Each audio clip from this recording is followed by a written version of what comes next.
ज्ञान the treasure में आपका स्वागत है।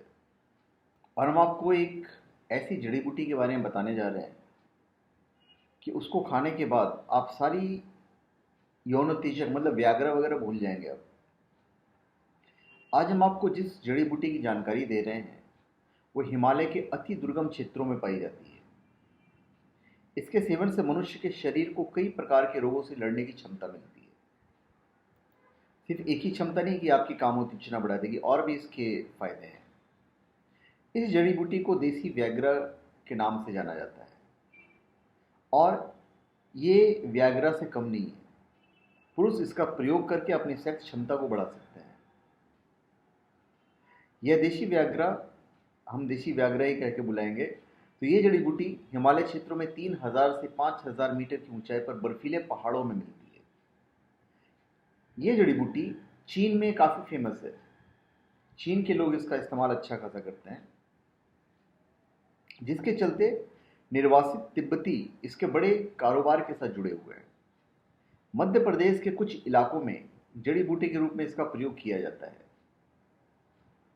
लेकिन इसके जो वास्तविक गुण को लोग अभी पहचान नहीं पाए हैं।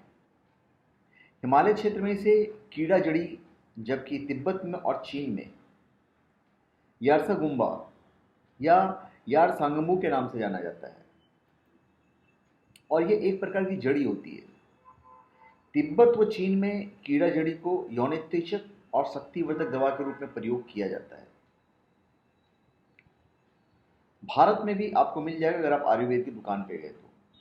इसका जो साइंटिफिक नाम है वो है कोर्डिसेप्स साइनेसिस, जिसे हिमालयन व्याघ्र या फिर अल्पाइन ग्रास भी कहा जाता है। अल्पाइन ग्रास के नाम से फेमस है ये। इस जड़ी बूटी की सबसे अनोखी बात यह है कि होती तो ये कीड़े के समान है, पर इसे आयुर्वेदिक जड़ी बूटी की श्रेणी में ही रखा जाता है। दिखने में आपको बिल्कुल ये कीड़ा जैसा लगेगा, जो ज़मीन वाले कीड़े होते हैं जो बारिश के टाइम पे निकल जाता है, उस तरह दिखता है ये। इसका कोई साइड इफेक्ट भी नहीं होता है, जबकि व्याग्रा दिल के मरीजों के लिए जानलेवा साबित हो सकता है। इस दवाई से आपको कुछ नुकसान नहीं होने वाला है, कहीं ना कुछ फ़ायदा ही होगा। इसके अलावा इसका उपयोग सांस और गुर्दे की बीमारी में भी होता है। यह बुढ़ापे को भी बढ़ने से रोकता है तथा साथ ही शरीर की जो प्रतिरोधक क्षमता है, जो प्रतिरोधक जो शक्ति है, उसको ये बढ़ाता है, रोगों से लड़ने की शक्ति को बढ़ाता है। यारसागुम्बा एक कीड़ा है जो मुख्यतः नेपाल में पाया जाता है। यह कीड़ा भूरे रंग का होता है, जिसकी लंबाई लगभग 2 इंच की होती है एक तरह का, आप इसको कीड़े से तुलना कर सकते हैं। इसका स्वाद खाने मीठा होता है। यह कीड़ा यहाँ उगने वाले कुछ खास पौधों में ही पैदा होता है तथा इसका जीवन काल लगभग 6 महीने का होता है। सर्दियों में इन पौधों से निकलने वाले रस के साथ ये पैदा होता है कीड़ा।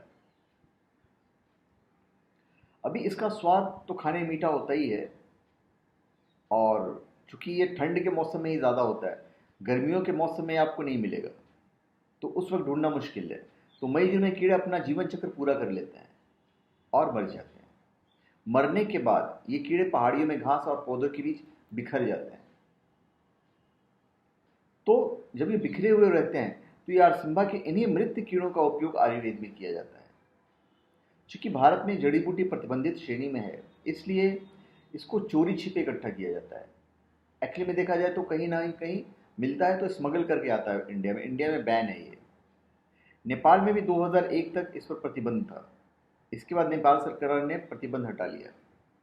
अब नेपाल सरकार ने इसके उत्पादक क्षेत्रों में यारगा गुम्बा सोसाइटी बना दी है, जो लोगों से यारसा गुम्बा को लेकर बेचती है। तो वहाँ पे जो भी हो गया नेपाल में, अब वो ऑफिशियल हो गया कि अभी वो गवर्नमेंट कर रही है। सूत्रों के मुताबिक बीच में नेपाल सरकार प्रति किलोग्राम 20,000 रुपये रॉयल्टी वसूलती थी। मई जून में नेपाल में यारसागुम्बा को इकट्ठा करने की होड़ मच जाती है। जिसको देखो वही इकट्ठा करने लगता है, क्योंकि कमाई है, अच्छी कमाई हो जाती है। इस जड़ी बूटी को एकत्रित करने के लिए गांव के गांव खाली हो जाते हैं। लोग पहाड़ों पर ही टेंट लगा कर रहते हैं और इसे इकट्ठा करते हैं। यारसागुम्बा को इकट्ठा करना नेपाली लोगों के लिए काफ़ी फायदे का सौदा होता है, क्योंकि नेपाल में क्या, अभी सब वहाँ पे पॉवर्टी लाइन के नीचे बहुत सारे लोग हैं, तो उनके लिए मतलब ये कि इकट्ठा करो और पैसे कमाओ। ये बेचकर प्रतिदिन अच्छी आमदनी कर लेते हैं। हालांकि लोगों को इसे यारसागुम्बा सोसाइटी को बेचने के लिए पाबंद किया जाता है, फिर भी क्योंकि वहाँ पैसे कम मिलते हैं, ये बाहर बेचते हैं तो पैसे ज़्यादा मिलते हैं इनको। कुछ लोग ज़्यादा मुनाफे के लालच में इसे तस्करों को भी बेच देते हैं, क्योंकि सेक्स पावर बढ़ाने के गुण के कारण इसकी विदेशों में, खास करके चीन में इसकी मांग सबसे ज़्यादा है।